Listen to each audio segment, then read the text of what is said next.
कड़ी मेहनत आपको वहां पहुंचा देती है जहां अच्छी किस्मत शायद आपको पहुंचा दे। निंदा से घबराकर अपने लक्ष्य को ना छोड़ें, क्योंकि लक्ष्य मिलते ही निंदा करने वालों की राय बदल जाती है। विद्यार्थी जीवन में जीवन की छोटी छोटी आदतें हमारे जीवन में बड़ा फर्क पैदा कर देती है। अगर तुम सूरज की तरह चमकना चाहते हो तो सूरज की तरह जलना सीखो। मेहनत इतनी खामोशी से करो कि कामयाबी शोर मचा दे। जब तक तुम दौड़ने का साहस नहीं जुटाओगे तब तक तुम्हारे लिए प्रतिस्पर्धा में जीतना सदा असंभव बना रहेगा। जिस दिन एक सिग्नेचर ऑटोग्राफ में बदल जाए तब मान लीजिएगा कि आप कामयाब हो गए। हमारा भविष्य हमारे वर्तमान पर निर्भर करता है, इसलिए अपने लक्ष्य पर काम करो। आप में शुरू करने की हिम्मत है तो आप में सफल होने के लिए भी हिम्मत है। सच्चाई वह दिया है जिसे अगर पहाड़ की चोटी पर रख दो तो बेशक रोशनी कम करे पर दिखाई बहुत दूर से भी देता है। विद्यार्थी जीवन की कड़वी सच्चाई है कि आजकल परीक्षा के परिणाम में विद्यार्थी कितना भी नंबर ला दे तब भी उसका परिवार खुश नहीं होता। इसलिए नंबर के बदले सीखने पर ज्यादा ध्यान दे। एक परीक्षा कभी कठिन या आसान नहीं होती। जिस विद्यार्थी ने अच्छी मेहनत की हो उसके लिए परीक्षा आसान होती है, और जिसने परीक्षा के लिए कोई मेहनत नहीं की उसके लिए परीक्षा बहुत कठिन होती है। परीक्षा के समय सबको डर लगता है, पर फेल वही होते हैं जो पढ़ाई नहीं करते। सफल और असफल विद्यार्थी में केवल एक ही फर्क होता है। एक सफल विद्यार्थी शिक्षा के अलावा किसी और चीज पर ध्यान नहीं देता, जबकि असफल विद्यार्थी शिक्षा के अलावा सब पर ध्यान देता है। अगर आप अपने रूम में सबसे होशियार विद्यार्थी हैं तो आप गलत रूम में हैं या गलत स्कूल में हैं। एक विद्यार्थी को हमेशा यह ध्यान में रखना चाहिए कि विद्यार्थी जीवन आराम का नहीं पर मेहनत से विद्या प्राप्त करने का समय है। हारने वाला विद्यार्थी जीतने वाले विद्यार्थी पर ध्यान देता है, जबकि जीतने वाला विद्यार्थी सिर्फ जीतने पर ध्यान देता है। लोग आपके बारे में क्या सोचते हैं उससे ज्यादा महत्वपूर्ण यह है कि आप लोगों के बारे में क्या सोचते हो, क्योंकि यही चीज आपका चरित्र निर्धारित करती है। एक सच्चा विद्यार्थी वही है जो खुद को साबित करने में नहीं लेकिन खुद को औरों से बेहतर करने में ध्यान देता है। अगर आपके सपने आपको नहीं डरा रहे, आपको नहीं सोने दे रहे, आपको खाने नहीं दे रहे, तो आपके सपने सही में बड़े सपने हैं। पर ऐसा कुछ भी नहीं हो रहा है तो मान लीजिए वह बड़े सपने नहीं है। अपने अंदर सीखने का जुनून विकसित कीजिए। अगर आपने ये कर दिया तो आपको आगे बढ़ने से कोई नहीं रोक पाएगा। एक मूर्ख व्यक्ति को देने के लिए श्रेष्ठ प्रतिक्रिया मौन ही है। महत्वाकांक्षा के बिना बुद्धिमानी ऐसी ही है जैसे पर के बिना एक पक्षी। अगर आप वो नहीं कर रहे हैं जो आपको पसंद है, इसका मतलब ये है कि आप अपना समय बर्बाद कर रहे हो। अपने को परिस्थितियों का गुलाम कभी ना समझो।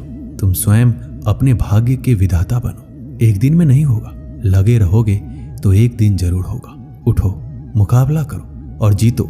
जीतने के लिए तुम्हें ना किसी की इजाजत की जरूरत है ना किसी सिफारिश की। क्या आपने ऐसा कोई निर्णय लिया है जो वर्तमान में रिस्की है पर आने वाले समय में बेहतरीन साबित होगा? अगर आपका जवाब हाँ है तो बहुत अच्छी बात है, पर अगर ना आए तो जरूर सोचिए और लीजिए। परफेक्ट परिस्थिति का इंतजार मत कीजिए।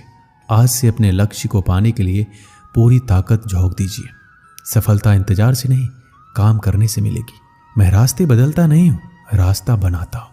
सबको दो अवसर मिलते हैं, कुछ समय की तकलीफ और लंबे समय का आराम, या कुछ समय का आराम या लंबे समय की तकलीफ। पता नहीं, अधिकांश लोग दूसरा अवसर ही चुनते हैं। बड़े निर्णय लेते हुए डरना गलत नहीं है, पर डर के कारण बड़े निर्णय ना लेना गलत है। सफलता के लिए जीनियस से कहीं ज्यादा जरूरी है कॉमन सेंस होना। कम शिकायतें, कम बहाने, कम टाल मटोल, अधिक सफलता पाने का यही मूल मंत्र है। कभी कभी आपकी सफलता की राह में सिर्फ एक व्यक्ति बाधक होता है, वह जिसे शीशे में आप हर दिन देखते हैं। उन सभी रास्तों को छोड़ दो जो मंजिल की तरफ नहीं आते, भले ही कितनी भी खूबसूरत हो। बोलकर पछताने से ना बोलना बेहतर है। यह महत्वपूर्ण नहीं है कि आप सफल हैं या नहीं, महत्वपूर्ण यह है कि आप उतने सफल हुए हैं या नहीं जितनी आपके भीतर क्षमता थी।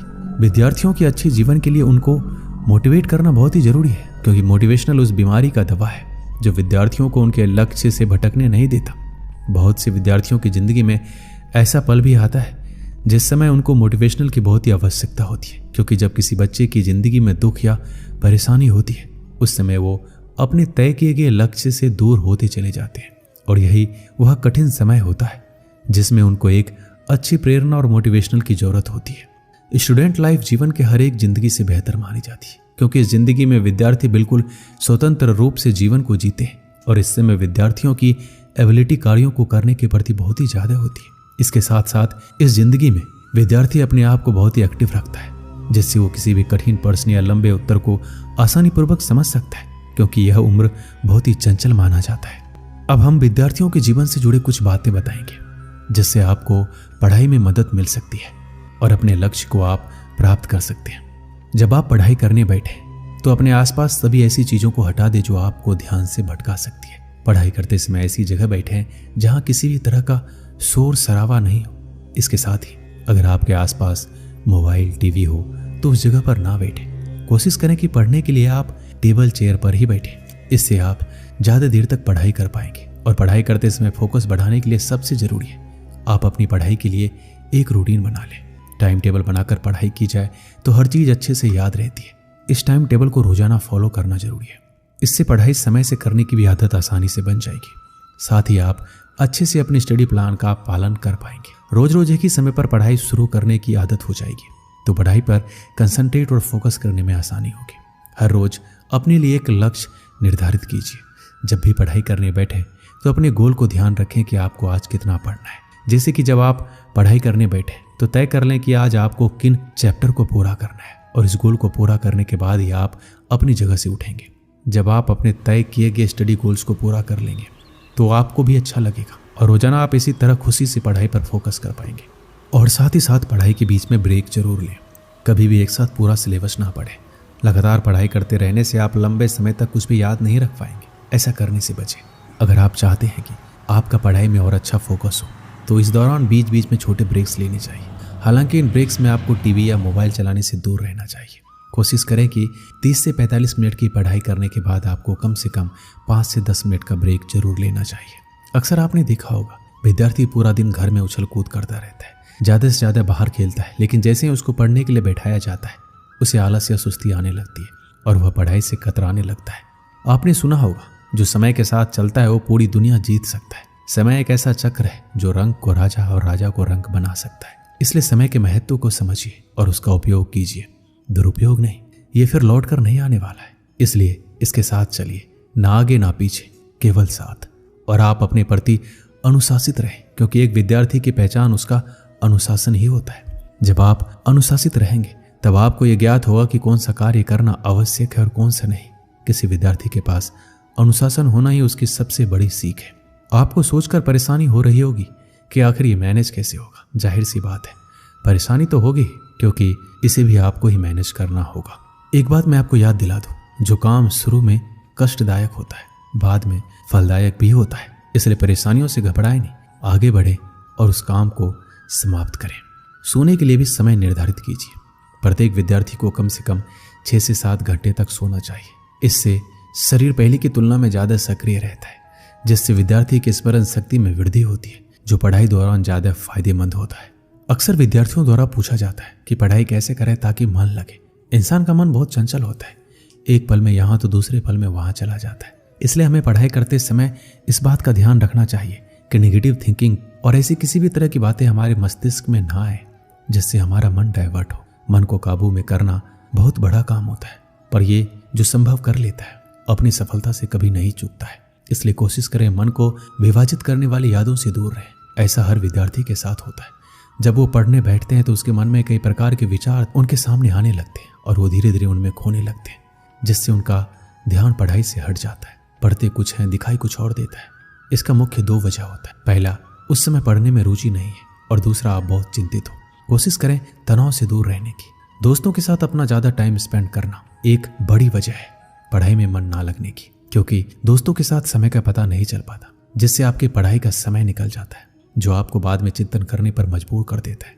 सिर्फ सोच इतनी शक्तिशाली होती है जो सही और गलत में भेद कर सकती है, जो व्यक्ति को ऊपर उठा सकती है और नीचे गिरा सकती है। संसार के सबसे महंगे पुस्तक, सबसे बड़ा प्रेरक और मूल्यवान विचार आपके अंदर 1% का भी परिवर्तन नहीं ला सकते यदि आप बदलना ना चाहे तो। जो जानते नहीं इसलिए नहीं कर पाते वह अज्ञानी है। जो सब कुछ जानते हैं फिर भी अमल नहीं करते वो मूर्ख है। यदि हर सुबह नींद खुलते किसी लक्ष्य को लेकर आप उत्साहित नहीं है तो आप जी नहीं रहे, सिर्फ जिंदगी काट रहे हैं। दूसरों की मदद करते हुए यदि दिल में खुशी है तो वही सेवा है, बाकी सब दिखावा है। आपके जीवन में कुछ ऐसे नियम जरूर होने चाहिए जिनसे आप किसी भी कीमत पर समझौता नहीं करेंगे। किसी भी व्यक्ति को ज्यादा सुधारना चाहोगे तो आपका दुश्मन हो जाएगा। आप कभी भी नदी में कूदे बिना उसकी गहराई का अंदाजा नहीं लगा सकते। जब लोग छोड़ दे तब भी जीतने वाला व्यक्ति उसको छोड़े बिना उस पर लगा रहता है। यही जीतने वाले व्यक्ति और हारने वाले व्यक्ति में अंतर है। जीवन में सफल होना है तो खुद से काम करने से पहले एक प्रश्न पूछें, क्या यह सही कार्य है या सरल कार्य? सफलता के लिए कोई एलिवेटर नहीं है, आपको अपने आप ही सीढ़ियां चढ़नी होगी। 3 चीजों को बदलना बहुत जरूरी है। बहानों को अपने प्रयत्नों से, आलस को निश्चय से और समस्या को मौकों से। परिवर्तन और संघर्ष से सिर्फ एक कायर इंसान ही डरता है। सफल और हिम्मतवान व्यक्ति नहीं, अनुशासन ही सिद्धि और लक्ष्य को जोड़ने वाला पुल है। आपको सफलता चाहिए तो आपको उसकी कीमत के लिए भी तैयार रहना होगा। अगर आपको सफल होना है, वह आपके विद्यार्थी जीवन में हो या फिर आपके जीवन में, तो सिर्फ 2 शब्द जान लीजिए, वह है अभी जो करना है वो अभी करें। एक दिन की बात है, 2 मित्र सोहन और मोहन अपने गांव के मंदिर की सीढ़ियों पर बैठकर बातें कर रहे थे। इतने में एक तीसरा व्यक्ति जतिन उनके पास आया और उनकी बातों में शामिल हो गया। तीनों दिन भर दुनिया जहां की बातें करते रहे। कब दिन ढला, कब शाम हुई, बातों बातों में उन्हें पता ही नहीं चला। शाम को तीनों को भूख लग गई। सोहन और मोहन के पास क्रमशः 3 और 5 रोटियां थी, लेकिन जतिन के पास खाने के लिए कुछ भी नहीं था। सोहन और मोहन ने तय किया कि वो अपने पास की रोटियों को आपस में बांटकर खा लेंगे। जतिन उनकी बात सुनकर प्रसन्न हो गया, लेकिन समस्या ये खड़ी हो गई, कुल 8 रोटियों को तीनों में बराबर कैसे बांटा जाए। सोहन इस समस्या का समाधान निकालते हुए बोला, हमारे पास कुल 8 रोटियां हैं, हम इन सभी रोटियों के 3-3 टुकड़े करते हैं।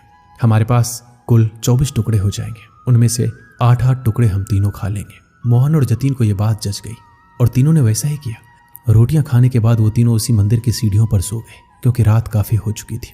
रात में तीनों गहरी नींद में सोए और सीधे अगली सुबह उठे।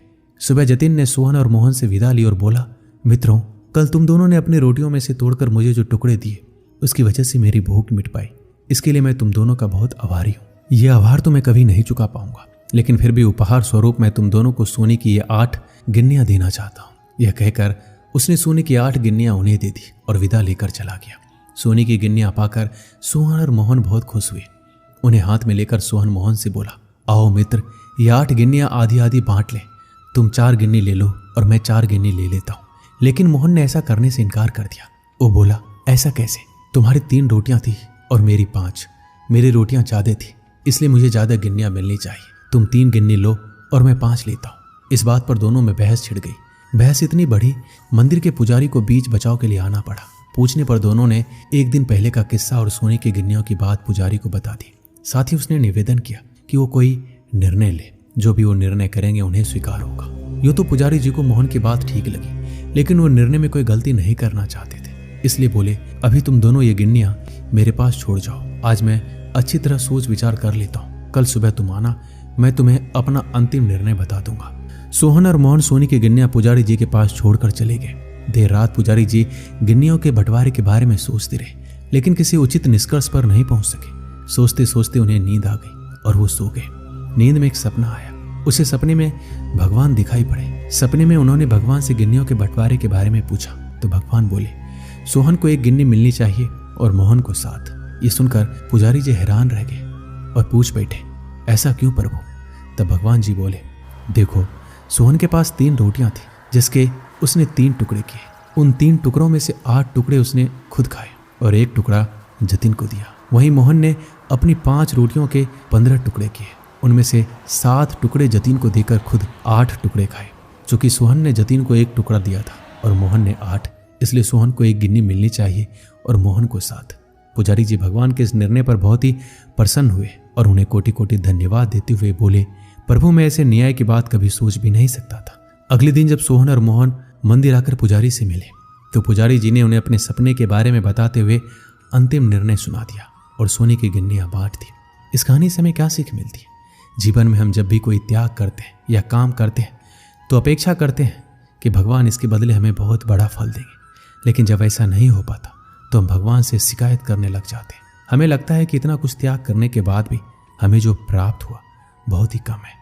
भगवान ने हमारे साथ अन्याय किया है, लेकिन वास्तव में भगवान का न्याय हमारी सोच से परे है। वह महज हमारे त्याग को नहीं बल्कि समस्त जीवन का आकलन कर निर्णय लेता है। इसलिए जो भी हमें मिला है उसमें संतुष्ट रहना चाहिए और भगवान से शिकायतें नहीं करनी चाहिए, क्योंकि भगवान का निर्णय सदा न्याय संगत होता है और हमें जीवन में जो भी मिल रहा होता है वो बिल्कुल सही होता है। दोस्तों, इस वीडियो में बस इतना ही। मिलते हैं अगली वीडियो में। अपना ख्याल रखिएगा। जय श्री कृष्ण।